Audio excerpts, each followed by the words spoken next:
25 बड़ी खबरों के बाद चलिए आगे बढ़ते हैं। आज ईद का दिन है, दुनिया भर में ईद मनाई जा रही है, लोग एक दूसरे को ईद की मुबारकबाद दे रहे हैं, लेकिन हिंदुस्तान में सियासी तलवारें खींची हुई हैं, सियासी अखाड़ा बनाया जा रहा है। काली पट्टी बांध कर लोग ईद की नमाज पढ़ते दिखे, ये एक नए रिवाज की शुरुआत हुई है। उधर मिडिल ईस्ट के वॉर का नाम लेकर ओवैसी से लेकर महबूबा मुफ्ती मुसलमानों को मोदी सरकार के खिलाफ भड़काने की कोशिश करते दिखे हैं। ममता दीदी तो अलग सुर में दिखाई दी, सियासत में भाषाई मर्यादा भी लांग गई, जहन्नुम में जाने तक की बात हो गई। लेकिन इन सबके बीच प्रधानमंत्री मोदी देश को मजबूत करने में लगे हैं। अब से थोड़ी देर पहले उन्होंने ईरान के राष्ट्रपति से बातचीत कर ली। तो सवाल है कि क्या यह सब सिर्फ वोट बैंक के लिए सियासी अखाड़ा बनाया जा रहा? करेंगे डिबेट, लेकिन पहले रिपोर्टिंग।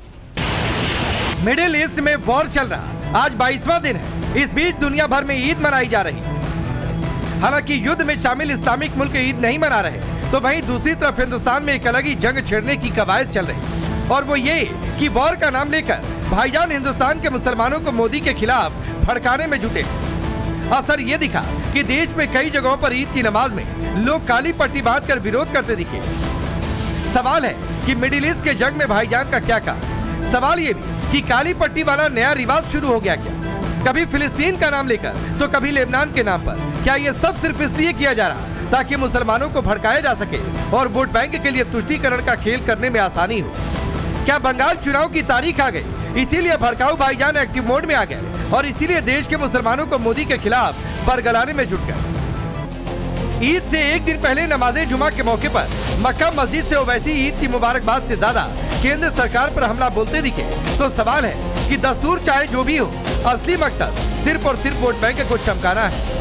ओवैसी के बाद आज ईद की नमाज के बाद पीडीपी प्रमुख महबूबा मुफ्ती भी वही राग अलापती दिखी कि वो दुआ करें अल्लाह सुब्हाना ताला से कि जो इस वक्त मुस्लिम उम्मा मुश्किलात में है, उनकी मुश्किलें आसान हो जाए, चाहे वो फ़लस्तीन हो, चाहे लिबनान हो, ख़ासकर ईरान हो। अल्लाह ताला उनकी मुश्किलें आसान फरमाए। और मेरी लोगों से ये भी गुजारिश है कि इस वक्त उनको आपकी मदद की ज़रूरत है, दिल खोल के ईरान के लिए इस वक्त मदद दीजिए। उधर बंगाल में चुनावी तारीखों का ऐलान होने के बाद सियासी हलचल बढ़ गई। एक तरफ जहां नेता प्रतिपक्ष शुभेंदु अधिकारी मंदिर गए, तो ममता बनर्जी ने मस्जिद का दौरा किया। चैत्र नवरात्र भी चल रहा, लेकिन ममता की मंदिर वाली कोई तस्वीर नहीं दिखी। इतना ही नहीं, ईद पर अमन और शांति का पैगाम देने की बजाय ममता केंद्र सरकार पर जुबानी हमला बोलती नजर आई।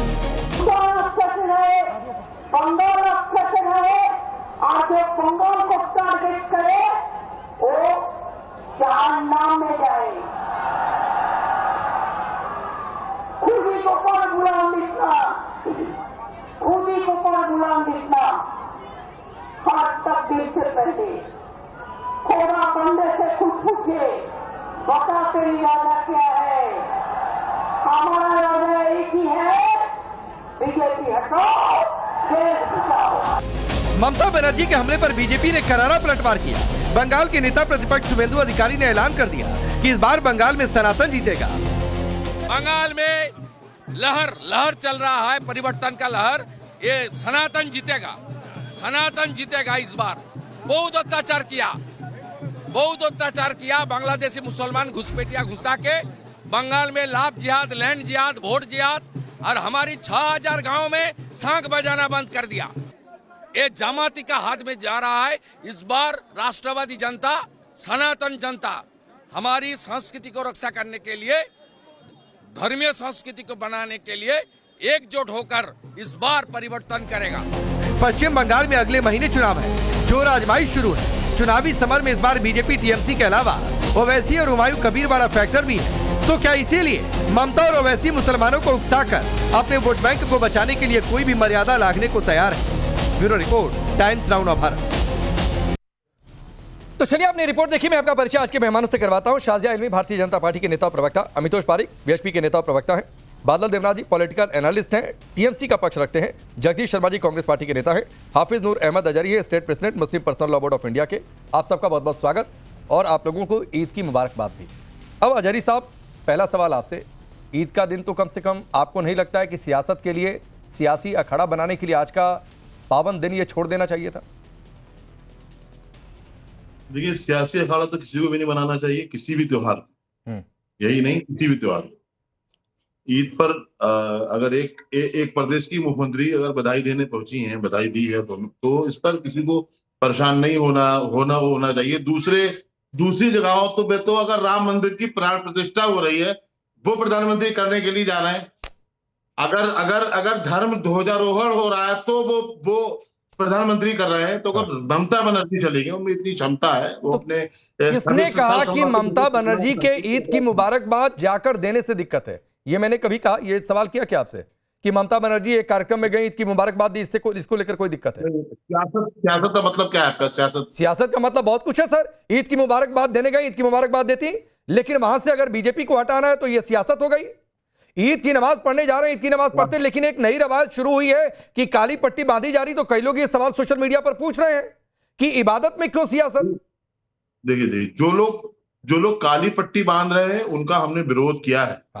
क्योंकि ईद खुशी का दिन है, और ये रमजान मुबारक के सदके में अल्लाह ने हमें ईद का दिन दिया है, एक बाबरकत दिन है। और ईद की हमने बदर को पढ़ा है, हमने यमामा को पढ़ा है। जंगें जो हुई हैं इस्लाम में 70 यहाँ तक के एक जंग में 1200 सहाबा कराम शहीद हुए, लेकिन उन्होंने कभी काली पट्टी ईद पर नहीं बांधी, शोक लोग नहीं मनाया। जिन लोगों ने भी अपने शोक का ऐलान किया है उनका हमने बाइकआउट किया है। वो नहीं, अच्छी बात है, मैं आपकी इस बात से सहमत हूं हजारी साहब कि ईद खुशी का दिन है और बहुत खुशी के साथ एक दूसरे को मुबारकबाद देनी चाहिए, जैसे मैंने आपको दी, आपने मुझे दी। लेकिन काली पट्टी ये नई रवायत नहीं शुरू होनी चाहिए। लेकिन आपने एक बात का विरोध कर दिया, लेकिन ईद के कार्यक्रम से बीजेपी को हटाने का ऐलान करना ये सियासत है कि नहीं, ये भी बता दीजिए। ये सियासत नहीं है, ये सियासत भाजपा करती है। ये क्यों? राम मंदिर से कहा गया कांग्रेस हटा दो, सपा हटा दो, राम मंदिर से कोई ऐसा भाषण सुनवाएंगे आप? बिल्कुल। बताइए, नरेंद्र मोदी जी धर्म ध्वजारोहण करने क्यों पहुंचे? नहीं, ध्वजारोहण कर फिर आपको दिक्कत है? ममता बनर्जी जाए किसी मस्जिद का शिलान्यास कर दे, इससे हमें दिक्कत थोड़ी नहीं है भाई। कोई कुछ भी करे, ममता बनर्जी का जो मन है करे। वो मंदिर बनवा रही है, बनवाए। किसी का मन है मस्जिद बनवाए, वो बनवाए। मैं कह रहा हूं कि धार्मिक मंच पर जाकर अगर आप किसी भी पार्टी, मैं कह रहा हूं किसी भी पार्टी कोई भी करे, तो ये गलत है कि नहीं गलत है? अगर आपको ये गलत नहीं लग रहा है तो आप सेलेक्टिव हैं। ममता बनर्जी ने देखिए ममता बनर्जी ने जो किया है वो हालात हाजरा में जिस तरह से धर्म की सियासत की जा रही है, उन्होंने उसका वहां जाकर के जवाब दिया है, इसके अलावा कुछ भी नहीं। अच्छा। अब आप उसे किस एंगल से देख रहे हैं पता नहीं, लेकिन किस एंगल से? मैं सीधे एंगल से देख रहा हूं, सीधे एंगल से देख रहा हूं कि बीजेपी वाले जहन्नुम में जाएंगे और फिर उसके बाद जो है हमारा मकसद बीजेपी को हटाना है। ये चुनावी मंचों से तो कहा जाना चाहिए, लेकिन धार्मिक मंचों से कहा जाना चाहिए। ये आपने अच्छा ज्ञान दे दिया कि आप अपने मंच का इस्तेमाल करने दे रहे हैं, बात खत्म है। फिर आपने ही दिखाया। अभी उन्होंने कहा है जो लोग बंगाल को टारगेट कर रहे हैं वो जहन्नुम में है। क्या हो गया? अच्छा, तो कौन टारगेट कर रहा है आपके हिसाब से? मतलब बीजेपी नहीं टारगेट कर रही है? मतलब बीजेपी नहीं टारगेट करेगी आपके हिसाब से? जो टारगेट कर रहा है, मैं कह रहा हूं आपके हिसाब से बीजेपी नहीं टारगेट कर रही है, बोल दीजिए। आपके हिसाब से हजारी साहब बीजेपी नहीं टारगेट कर रही है ना, इसका मतलब बीजेपी बंगाल विरोधी नहीं है। आप बोलिए फिर बीजेपी बंगाल विरोधी नहीं है। क्या चीज? बीजेपी? आप बोलिए कि बीजेपी बंगाल को टारगेट नहीं कर रही है, बंगाल विरोधी नहीं है। मैं कुछ नहीं कहूंगा। क्यों नहीं कहूंगा? क्यों नहीं कहूंगा? ये आपकी समझदारी बड़ी है। आप अरे क्यों नहीं कहूंगा, कहिए भाई। या तो बीजेपी बंगाल समर्थक हो सकती है आपके हिसाब से, या तो बंगाल विरोधी हो सकती है। मैं उनकी पार्टी का प्रवक्ता नहीं हूँ, लेकिन आप सुने, मैं बहुत जिम्मेदारी के साथ कह रहा हूँ। तकलीफ ये है कि वो ईद के मौके पर एक मतलब मुसलमानों के मंच पे चली क्यों गई? अरे नहीं भाई, इससे नहीं दिक्कत है। ईद के मौके पर मुसलमानों के मंच पर चले जाएं, होली के दिन हिंदुओं के मंच पर चले जाएं, ये इस देश की परंपरा है। इसका कोई विरोध नहीं है हजारी साहब, इसका कोई विरोध नहीं है। सिर्फ विरोध इस बात का है, या सवाल इस बात को लेकर, भाई विरोध भी कि मैं क्या करूंगा, विरोध शाजिया करे क्यों चली गई, नहीं चली गई। मेरा सवाल सिर्फ इस बात को लेकर है कि धार्मिक मंच पर मजहबी तकरीर हुई कि नहीं हुई। आप हिंदू समाज को उकसाएंगे, भड़काएंगे। अरे मैं कहां उकसा रहा हूं भाई, मैं पूछता हूं धार्मिक मंच पर सियासी तकरीर हुई कि नहीं हुई। अब आप बता नहीं पा रहे हैं कि शाजिया इल्मी की पार्टी बंगाल विरोधी है कि समर्थक है, आप ये भी नहीं बोल पा रहे। थोड़ी देर में हो सकता है आप ये कहो कि वो मुसलमानों के मंच पे जाकर के मुसलमान हो गई, कोई बड़ी बात। ये आपका अपना दिवा स्वप्न है। आप सपना देखिए, मनोहर कहानियां पढ़कर आइए, इसमें मेरा कोई दोष नहीं है। अपने बारे में सोचिए। हजारी जी, मैं कह तो रहा हूं, आप सपना देखिए, मनोहर कहानियां पढ़कर आइए, इसमें मेरा कोई दोष नहीं है। यहाँ पर बहुत फैक्ट पर सवाल है। वो धार्मिक मंच पर गई, इस पर किसी का कोई विरोध नहीं है और ना होना चाहिए। ईद मुबारकबाद का पर्व है, आप आते यहाँ पर हजारी साहब, मैं आपको गले लगकर बधाई दे देता। लेकिन गले लगकर मैं सियासी तकरीर नहीं करूंगा। चलिए शाजिया इल्मी, अजहरी साहब आपको विरोधी भी मानते हैं, बोल भी नहीं सकते हैं। अच्छा, इनके सियासी मंच से, धार्मिक मंच से मजहबी तकरीर हो जाए, लेकिन प्रधानमंत्री जाकर ध्वजा फैला दें, उससे भी इनको दिक्कत है। जी, कुछ ऐसी कश्मकश है भाई साहब की, हम समझ सकते हैं। लेकिन सबसे पहले ईद की ढेर सारी शुभकामनाएं, बधाइयाँ और मुबारकबाद सबको देंगे। एक पूरा रमजान खत्म हुआ और ईद का ये मुबारक मौका है। और आपने बिल्कुल सही कहा राकेश जी, बहुत अफसोस होता है कि इस मौके के दिन भी इस इतना जब देश में बेचैनी एक तरह की है, दुनिया में आप देख रहे हैं क्या सूरत हाल है, ऐसे मौके को भी ममता बनर्जी ने नहीं छोड़ा और इस मौके पर भी किस तरह की बात की और जहन्नुम और जन्नत की बात कर रही हैं, जरा सोचिए। और इस तरह से लोगों को भड़का रही एक तरह से और इस्तेमाल कर रही हैं। तो मुझे लगता नहीं है कि कुरान शरीफ का या इस्लाम का इस तरह से नापाक तरीके से जो इस्तेमाल किया जा रहा है एक सस्ती राजनीति के लिए, वो ज़ेब देता है और कोई भी सच्चा मुसलमान इसको बर्दाश्त भी नहीं करेगा। कोई भी अच्छा और सच्चा हिंदू या मुसलमान इस तरह की राजनीति से जो है इसके खिलाफ आवाज उठाएगा। और आप देखिए, काला पट्टे का इस्तेमाल, हम सब लोग सफेद कपड़े पहनते हैं, रंग बिरंगे कपड़े पहनते हैं। नहीं भाई साहब, मेरा वक्त था, आपके वक्त में मैं नहीं बोली। थोड़ा सा तहजीब और तमीज के साथ हम लोग आगे अपनी बातचीत को ले जाते हैं। तो इतनी अफसोस की बात है कि इस मौके पर वो बाकायदा बद्दुआ दे रही हैं और कह रही है वो लोग जहन्नुम जाएंगे। आप कौन है बद्दुआ देने वाली? नौजुबिल्लाह, आप खुदा हो गई हैं क्या? क्या समझती है आप अपने आप को? ये हद है, ये हद है बदतहजीबी की। और आप क्या अब इस्तेमाल करेंगी हमारे मजहब को? कौन है आप हमारे मजहब को इस्तेमाल करने वाली? आप लोगों के मजहब को इस्तेमाल करके वोट लेना चाहती हैं क्या? इसलिए कुरान शरीफ है या कोई भी होली बुक इसलिए लाई गई है कि उसका इस्तेमाल किया जाए? और कहीं पे भी कुरान शरीफ भाजपा में रहने वाले मुसलमान अब इस्लाम के नए ठेकेदार हो गए। नहीं तो आप हैं कौन? क्या इस्लाम में? नहीं, आपसे एक सवाल है मेरा भाई साहब, बड़े नहीं, सुनिए, नहीं तो कौन है आप? ठेकेदारी आपके बस की है, ठेकेदारी आपकी पपौती है भाई। ठेकेदार आप बनेंगे? All India Muslim person law board बनेगा? पता ही नहीं बनने देंगे। सुनिए, किसी के बाप का नहीं है इस्लाम, सुन लीजिए, किसी के बाप का नहीं है इस्लाम किसी के बाप का नहीं है, सच बात है। तो सुन लीजिए, आपकी ठेकेदारी नहीं चलेगी, आपकी ठेकेदारी नहीं चलेगी भाई साहब, सुन लीजिए। बहुत हो गया, बहुत भड़काया। और इस्लाम में ठेकेदारों की कोई जगह भी नहीं है। अगर सुनिए, इस्लाम में जब फर्जी इस्लाम की आप बात कर रहे हैं, कोई ठेकेदारी का कोई गुंजाइश नहीं है। समझ में आया आपको? ठीक है। और ये बातें अजहरी साहब 3 मेहमान हो रहे हैं, मैं एक बार सबके पास चला जाऊं, फिर आऊंगा सर, फिर आऊंगा। अलबत्ता सवाल तो और भी हैं, सिर्फ यहीं पर नहीं। ये तो फिर भी धार्मिक मंच था, एक धार्मिक मंच से सियासी तकरीर, एक हैदराबाद में भी धार्मिक मंच से सियासी तकरीर हुई है, हैदराबाद की मक्का मस्जिद से, जहां पर देश की पॉलिसी को लेकर बातचीत हुई। अरे ईद की मुबारकबाद कल क्या करना है नहीं करना है, इस पर वैसे ही बोलते, खैर आऊंगा उस पर भी। लेकिन बादल देवनाथ जी, क्या आज तय हो गया इस सियासी तकरीर से कि एक मुश्त वोट आप लोगों को मिल जाएगा? सबसे पहले राकेश जी, आज पवित्र ईद है और पवित्र ईद के लिए सारे देशवासी को ईद मुबारक और शुभकामनाएं देता हूं। एक ही बात है, लेकिन सबसे बड़ा बात यह है राकेश जी, ये जो आपने जो कहा ना, बीजेपी बंगाल विरोधी है, मैंने थोड़े नहीं कहा, आप कह रहे हैं। नहीं, वो जो सवाल किया आपने। हाँ, सवाल किया, मैंने सवाल किया, उनसे पूछा कि बीजेपी बंगाल विरोधी है कि नहीं है। मैंने ये अजहरी मैं बोल रहा हूं बीजेपी बंगाल विरोधी है। हाँ, ठीक। दूसरा बात है, आप बता दीजिए 5 राज्यों में चुनाव हो रहा है, 50 के ऊपर आधिकारिक अपसारित हुआ। असम में हुआ, केरल में हुआ, तमिलनाडु में हुआ, पुदुचेरी में हुआ, लेकिन बंगाल में हुआ। आज तक नहीं देखा मुख्य सचिव स्वराष्ट्र सचिव को ट्रांसफर किया, आज तक मैंने नहीं दिया। 50 साल में मैंने नहीं दिया, नहीं सुना और नहीं देखा। लेकिन जो भी होता है ट्रांसफर, जो भी होता, असम में होगा, केरल में होगा, पुदुचेरी में हुआ, लोकल जो स्टेट जो मिनिस्टर है, स्टेट जो चीफ मिनिस्टर है, उनके साथ बातचीत करके ट्रांसफर होता है। 1 2 3 नाम जाते, उसमें उन लोग पसंद करते हैं किसको वो लोग पसंद बढ़ाएंगे। अच्छा, ठीक। ये तो नहीं हुआ। बादल जी, एक छोटी सी बात सर, एक छोटी सी बात आप ही के पास, माफी के साथ एक छोटा सा इंटरप्शन है कि अलबत्ता ये तो टॉपिक नहीं था, नहीं तो किसी इलेक्शन कमीशन के लोग को भी बुलाते, रिक्वेस्ट करते कि भाई ऐसा सवाल आएगा, आप जवाब दे लीजिएगा। रही बात देखने की कि 50 साल में नहीं देखा, सर मेरी उम्र भी करीब 40 साल के आसपास हो गई, मैंने अपने 40 साल के जीवन में या हमारे माँ बाप ने कभी कोरोना नहीं देखा था, हो गया। इस तरीके से तेल गैस को लेकर संकट आएगा, स्थिति विपदा की आएगी, जो संभावना लग रही है या जो आशंका लग रही है, सरकार लगी है उसको सुधारने में कि स्थिति विपत्ति की ना है। लेकिन सर देख रहे हैं ऑपरेशन सिंदूर, सर्जिकल एयर स्ट्राइक हमने नहीं देखी थी सर कभी, हर चीज पहली बार होती है। अब जाके इलेक्शन कमीशन से पूछना पड़ेगा कि भाई ऐसा क्या होगा कि आपको अधिकारी ट्रांसफर करने पड़े।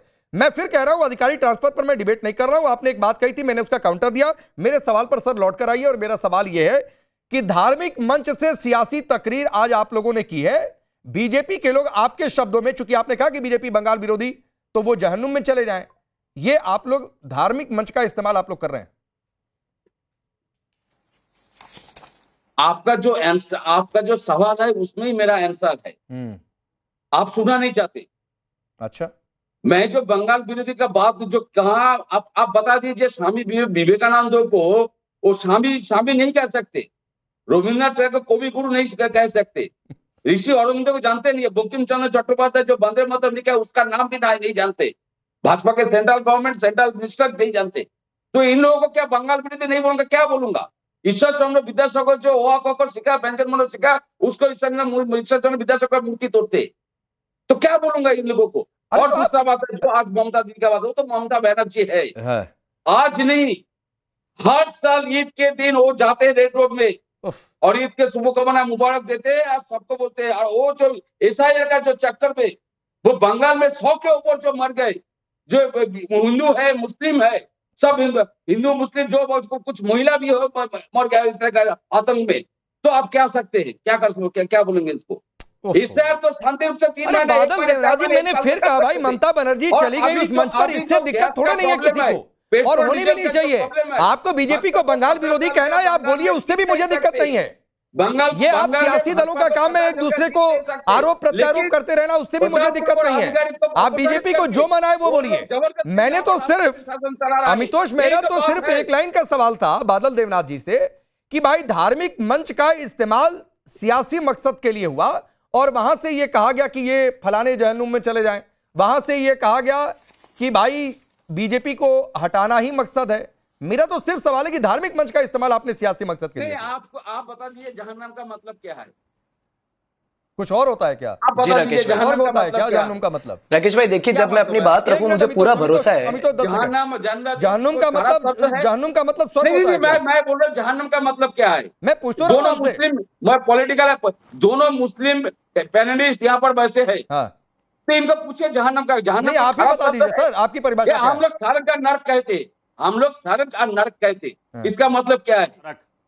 अब सर छोड़िए, स्वर्ग और नरक कहते हैं, अब आपको इसी में टाइम पास करना है, वो मैं ना होने दूंगा। इसका मतलब क्या है? जहन्नम का मतलब क्या है? ठीक है सर, वो देर समझता है जहन्नम दोजख का मतलब क्या होता है, स्वर्ग का मतलब क्या होता है, ये अभी इस शब्द का एक्सप्लेनेशन मैं नहीं करवाऊंगा, वरना आपको समझा देंगे अभी हजारी साहब 2 सेकंड में कि जहन्नुम का मतलब क्या होता है। हम तो अपनी बात रखिए। सत्ता पाने का कोशिश कर रहे हो, तो इसका ममता बनर्जी क्या बोलेंगे? राकेश भाई मुझे पूरा भरोसा है कि मैं अपनी बात रखूंगा तो देवनाथ जी भी, नूर अहमद अजहरी भी, कांग्रेस प्रवक्ता भी उस बात को समझेंगे और उसके बाद में अपनी प्रतिक्रिया देंगे। सबसे पहले मैं 2 ऑब्जेक्शन कर देता हूं। नूर अहमद अजहरी ने कहा कि मोदी धर्म ध्वजा फहरा देते हैं और ये ईद के ऊपर में जाते तो दिक्कत क्या है?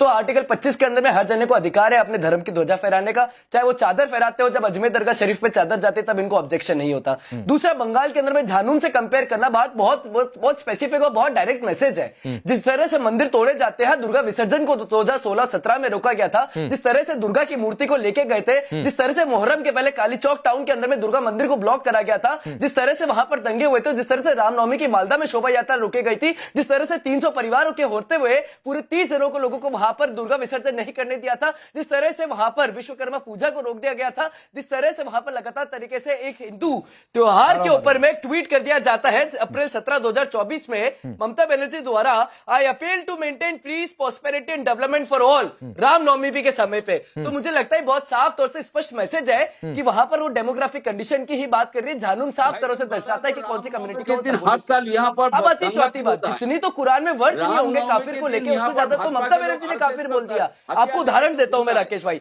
21 30 सेकंड सुन लीजिए बादल जी, फिर आ जाऊंगा, आप काउंटर कर दीजिएगा। 1 मिनट और इंतजार कर लेंगे जगदीश जी। 30 सेकंड सुन लीजिए, फिर मैं आपके पास आ जाऊंगा, आप काउंटर कर दीजिएगा। बादल जी, बादल जी, अमितोष की बात पूरी हो जाए, उसके बाद तुरंत आपके पास आऊंगा सर। हाँ, तुरंत आपके पास आ जाऊंगा अमितोष। रामनवमी के दिन आप यहाँ पर बंगाल में पूरा देश में पूरा धन्यवाद। अब देखिए, जितना तो राकेश भाई कुरान में 350 वर्षेस है जो काफिर की बात करते हैं, उससे तो ममता बनर्जी ने मंच को लेकर प्रयोग कर लिए। 21 जुलाई को मार्टिस डे पे ममता बनर्जी कहती है कि शी इज नॉट जस्ट काफिर, और वो हमें डरना नहीं, जो डरते वो मरते, हम काफिर नहीं, मतलब हम कावर्ड नहीं है। 22 जनवरी 2024, Allah will not forgive them who will support and vote BJP. खेला होवे दिवस मनाया जाता है डायरेक्ट एक्शन डे पे। 2022 में ईद के ऊपर में कह दिया जाता है let them do what they want, we are not काफिर। ये कौन से लोग हैं जो बांग्लादेशी को इंडियन कहते हैं, जो भारत के अंदर में अपने ही मंदिरों को बंद करवा देते हैं, जो मालदा में रामनवमी को रुकवा देते हैं, 2013 के अंदर में इमाम और मुतजिन को जो है स्टाइपेंड और वो दे देते हैं। एक क्विक रिप्लाई बादल जी, फिर मैं जगदीश जी आ रहा हूं। एक क्विक रिप्लाई राकेश जी, सबसे बड़ा बात है बंगाली और बंगाली कल्चर में पूरा विश्व में सबसे ज्यादा बंगाल में दुर्गा पूजा, काली पूजा, सरस्वती पूजा, लक्ष्मी पूजा, शिवरात्रि पूजा होता है बंगाल में। और बंगाली है पूरे विश्व में तीर्थ क्षेत्र में वो बंगाली लोग सबसे ज्यादा जाते हैं। इनको पूछिए विश्व हिंदू परिषद करते। मैं बोल रहा हूँ आज नवरात्रि का तृतीय दिन है, माँ नवरात्रि चंद्रकांता का प्रणाम मंत्र बता देने के बोलिए, शिव प्रणाम मंत्र बोलिए, दुर्गा प्रणाम मंत्र, विष्णु प्रणाम मंत्र, लक्ष्मी प्रणाम मंत्र, भगवान ब्रह्मा विष्णु का प्रणाम मंत्र, काउंटर देना चाहता हूं। ये जानते नहीं है, ये जानते नहीं है। काउंटर भी मैं देना चैलेंज करता हूं और अरे आप वो काउंटर भी देना चाह रहे हैं, सुन लीजिए काउंटर, बोलिए मतलब मैं बोल रहा हूं 30 सेकंड फिर मैं जगदीश जी के पास जाऊंगा। चैलेंज कर रहा हूं, लेकिन बोलने का काउंटर अमितोष, हिंदू के नाम पर राम के नाम पर, अरे आप सुन लीजिए काउंटर मांगते हैं, राम के नाम पर वोट मांगते हैं, यही इन लोग का काम है और कुछ नहीं। यार देश को बर्बाद सुन लीजिए सर, आपने कुछ कहा उसका काउंटर देना चाह रहे हैं। काउंटर करूंगा, डिबेट डिरेल हो जाएगी। एक मिनट महाराष्ट्र में सुनिए बादल जी सर सुनिए, आपने कुछ कहा उसका काउंटर दे रहे हैं तो सुनिए जल्दी। धन्यवाद राकेश भाई। जो लोग काली का अपने आप को स्थान मानते हैं, जो कभी सुभाष चंद्र बोस, राम, रविंद्रनाथ टैगोर, परमहंस और विवेकानंद की धरती हुआ करती थी बंगाल, आज वो धरती हो गई तेजमुल हक की, फरीद हाकिम की और हुमायूं कबीर की। जो काली की बात करते हैं, मैं आपको उदाहरण देता हूं। काली के मंदिर 24 परगन में तोड़ा गया, धूमपुरी में तोड़ा गया, बसीहात में तोड़ा गया, लक्ष्मीपुर में तोड़ा गया, मुर्शिदाबाद में 9 टेम्पल तोड़ दिए, हावड़ा में 5 मंदिर तोड़ दिए, ब्रिभम में हनुमान टेम्पल तोड़ दिया, नॉर्थ 24 महाकाली की दुर्गा की मूर्ति तोड़ दी। जो लगातार तरीके से काली की भूमि पे काली का ही विसर्जन नहीं होने देते, दुर्गा का विसर्जन नहीं होने देते, मंदिर तोड़ते हैं। ठीक है, कौन सी काली की बात ठीक है जगदीश जी, बंगाल में ईद का मंच था और हैदराबाद की मक्का मस्जिद में ओवैसी जहां पहुंचे हुए थे वो भी धार्मिक मंच ही था, और दोनों जगहों से सियासी तकरीरें की गई। कोई आपत्ति नहीं है आप लोगों को? राकेश पांडे जी, सबसे पहले तो आप सभी को ईद मुबारक। मेरे पास आप लास्ट में 2 ही बात करूं, ज्यादा नहीं करूं। कोई बड़ा इशू नहीं है, ईद मुबारक या जो हिंदू मुसलमान शुरू होगा चुनाव में होता अक्सर। हाँ 3 भी करूंगा, पर आप मौका नहीं देंगे ना, आप कूद पड़ेंगे बीच में। नहीं बोलिए भाई, हर चुनाव में हिंदू मुसलमान होता है, इसमें कोई नई बात नहीं होना। आप तो सारे मंदिर काली सब गिनवा रहे हैं, ये अपने मस्जिद गिनवाएंगे तो चले गए, तो सबको पता है। अब मोदी की गारंटी, महंगाई, डीजल, पेट्रोल सब खत्म हो जाएगा उस दिन के अंदर, देखना सब हिंदू मुसलमान चलेगा। और नंबर 2, आपने एक बात बहुत अच्छी कही, मुझे बहुत अच्छी लगी। स्टार्टिंग में आपने कहा कि हमारे देश के मुखिया मोदी जी ने ईरान से बात करी, हंसी भी आई क्योंकि सरकार को थूक के चाटने की आदत है। पहले बात कर लेते तो इतनी नौबत शायद ना आती। ईरान हमेशा ये क्या शब्द है जगदीश जी? फिर मैं बीच में आऊंगा तो आपको आपत्ति हो जाएगी। ये थूक कर चाटने वाला ये कौन सा मुहावरा है भाई? कभी सरकार ने मना किया था क्या कि हम ईरान से बात नहीं करेंगे? बीच में बताओ। ये नहीं, ये कहावत नहीं, मैं इसलिए कि सर फिर मैं आप ही के पास हूं। ये गलत शब्द का मतलब क्या होता है? कभी सरकार का ये स्टैंड था कि हम ईरान से बात नहीं करेंगे? कभी सरकार का ये स्टैंड था जगदीश जी की ईरान से बात नहीं करेंगे? आपके लिए ईरान हमेशा खड़ा रहा। नहीं, मैं ये पूछ रहा हूं सर, छोड़ दीजिए ईरान का कब क्या स्टैंड रहा है कश्मीर को लेकर, 370 को लेकर मैं जाऊंगा, फिर डिबेट डिटेल हो जाएगी।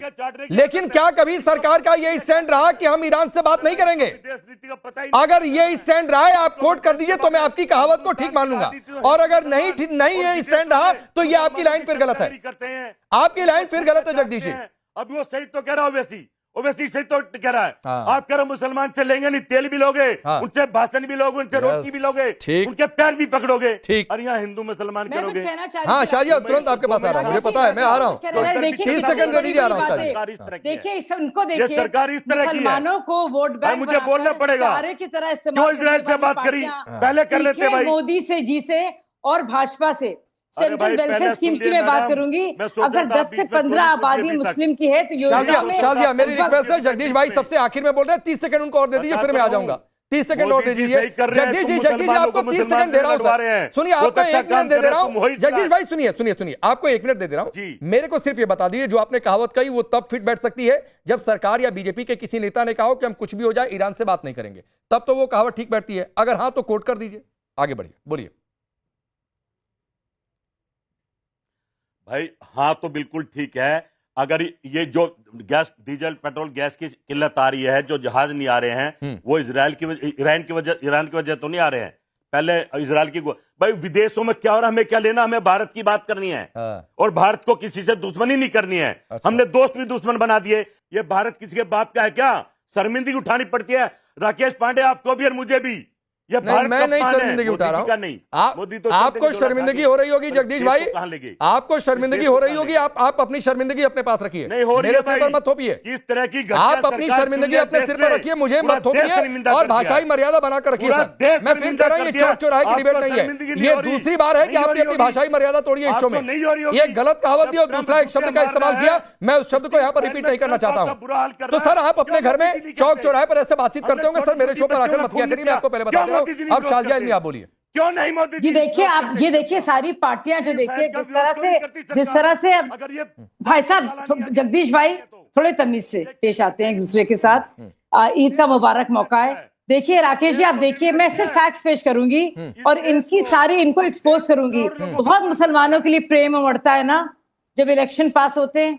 मुसलमानों को चारे की तरह इस्तेमाल करके इन लोगों ने क्या कुछ किया है, उनका हाल, वो हाल ठीक किया है जो बदहाली उनकी थी। और अगर किसी ने मुसलमानों की फिक्र की है तो मोदी जी की सरकार ने की है, क्योंकि सबसे गरीब पिछड़ा मुसलमानों को किसने रखा था? इन सब सेक्युलर पार्टीज ने। ये कांग्रेस है जगदीश जी। मुसलमानों की इतनी खराब हालत पूरी, चाहे वो राजेंद्र सच्चर कमेटियां पढ़िए या रंगनाथन कमेटी पढ़िए, रंगनाथ मिश्रा की पढ़िए आप। अब मैं आपको बताती हूँ, अगर आप देखेंगे प्रधानमंत्री आवास योजना में तो उसमें 15% जो है माइनॉरिटीज को घर दिए गए हैं, जिसमें 13 लाख मुसलमान हैं। इसके साथ आप देखिएगा कि 18 लाख घर जो है मुसलमानों को दिए गए हैं, जिसमें 14 लाख मुस्लिम बेनिफिशरीज हैं। अब स्कॉलरशिप्स को देखिए, पहले टर्म में 2 करोड़ 37 महिलाओं को, बच्चियों को, स्टूडेंट्स को लोन्स दिए गए थे। इसके साथ अब देखिए, अगर उज्ज्वला योजना या मुद्रा योजना में मुसलमान जो थे 30 से 37% थे। तो भैया बड़ी बड़ी बातें करने को तो बहुत लोग आ जाते हैं, ठीक है, लेकिन जब सच में बात आती है शिक्षा की, सुरक्षा की, अस्पतालों की, तो कौन काम आता है? तो सिर्फ और सिर्फ गुड गवर्नेंस काम आती है। ठीक है, जिसके ठीक है। जिसके प्रतीक मैं आपके पास आ रहा हूँ। कभी बांग्लादेश में, आप ही के पास आ रहा हूं सर, कभी बांग्लादेश में या कहीं हिंदुओं को दिक्कत हुई तब तो यहां पर कोई दुआ नहीं करी गई। खैर छोड़ दीजिए, मैं उधर जाना भी नहीं चाहता हूं। लेकिन ईद के दिन जो आपने कहा कि पाक दिन है, एक दूसरे को मुबारकबाद देते, लेकिन फिर इस दिन फिलिस्तीन बोलना, ईरान बोलना, ईरान के साथ कैसा संबंध रहेगा, कब बात करनी है, वो भारत सरकार देख रही है। आज ईद का दिन था, भारत सरकार को लगा कि आज का दिन बेहतर है सबसे, तो बातचीत कर ली गई। लेकिन मेरा सवाल यह है कि चाहे मक्का मस्जिद हो, चाहे इधर, ओवैसी ने जो बात कही कि तेल किससे लेना है, मुसलमानों से तेल क्यों ले रहे हो, ये आपको ठीक लग रहा है? देखिए, पहली बात तो अभी आपने ये बात बोली है कि बांग्लादेश में क्या हो रहा है, और उस वक्त कोई नहीं बोला, ये आप गलत बात कर रहे हैं। आज ईरान और इजराइल के मौके पर भारत में जिस तरह से इजराइल के लिए दुआएं की जा रही हैं, क्या किसी ने बांग्लादेश की सरकार के लिए उस दौरान दुआएं की थी कि वो अच्छा काम कर रही है? बताया मैं आप। दूसरी बात, जो ओवैसी साहब ने कहा है, उसमें उन्होंने जो तर्क पेश किए है, उसका जवाब सरकार देना। सरकार क्या कर रही है? वो एक सांसद है, एक देश के जिम्मेदार नागरिक है। ठीक, वो उन्होंने सरकार से जिम्मेदाराना सवाल किया है, जवाब दे सरकार। तो सरकार के मुखिया, सुनो ना आखिरी बात। हाँ। सरकार के मुखिया हाँ। इजराइल के हमला करने से एक दिन पहले जाकर के गले मिल के आते हैं, उसको फादरलैंड बोलते हैं। हाँ। क्या है ये क्या इंसानियत के परे नहीं है? अच्छा। हजारों लाखों बच्चों का कातिल और हमारे देश का मुखिया, जिस देश में 20 से 25 करोड़ मुसलमान रह रहा है, ठीक है। अब सुनिए, मैं एक छोटी सी बात फिर अमितोष काउंटर करेंगे। सुनिए सर, सुनिए, मैं नाम नहीं लेना चाहता हूं, ना मैं तो डिबेट करना चाहता हूं। भोपाल के एमआईएम के एक नेता हैं, उन्होंने क्या कहा था ईद के दिन कि किससे सामान लो किससे सामान नहीं लो, मैं उस तरीके की डिबेट में नहीं पढ़ना चाहता हूं, तो छोड़ दीजिए। मैं उधर नहीं जाना चाहता हूं, छोड़ दीजिए सर। अमितोष बोलिए। बहुत बहुत धन्यवाद राकेश भाई। आपने कभी सुना है कि ईरान और इजराइल और इन सब के मुद्दे के अंदर में कभी हिंदू ने बोला हम दिवाली नहीं बनाएंगे या हम होली नहीं खेलेंगे? लेकिन फिर भी जिस देश का भारत से कोई कनेक्शन नहीं है, जिस व्यक्ति का भारत के एंटी विरोधी स्टैंड रहता है, उसके लिए सड़कों पर आना और राजनीतिकरण अपने त्योहारों को करना साफ दर्शाता है कि कितना भारत के साथ ये है और कितना भारत के विरोधी है। इसीलिए ये सपोर्ट करते हैं कि all Bangladeshi living in India are Bengalis, ये इन्होंने कहा था। इसलिए 2018 में एनआरसी इन असम का इन्होंने अपोज किया था, लेकिन 2005 में करते। इसलिए जब जजिया लगाया जाता है सिर्फ न्यूज में बंगाल में, तो ये ममता बनर्जी के साथ खड़े होते हैं। ठीक है, इसलिए मुर्शिदाबाद में टीएमसी कौंसिलर महबूब खान का नाम आता है, ठीक है, तो ये इनके साथ खड़े होते हैं। ठीक है, सुनिए, वक्त इतना ही है। एक बात कहते हुए अजहरी साहब, देखिए, धार्मिक कार्यक्रमों में जाना कोई जाए, ममता बनर्जी के धार्मिक कार्यक्रम में जाने पर सवाल नहीं था, लेकिन धार्मिक मंच का इस्तेमाल सियासी तकरीर के लिए हुआ, उस पर सवाल था। कल भी सवाल इसी बात को लेकर था सर। तो फिर ये लगता है ना कि आप धार्मिक मंचों से लोगों की भावनाएं उकसा रहे हैं, लोगों को डरा रहे हैं बीजेपी के नाम पर, मोदी के नाम पर। फिर ये मैसेज आता है और इसी को लेकर डिबेट थी। आप सबका बहुत बहुत शुक्रिया।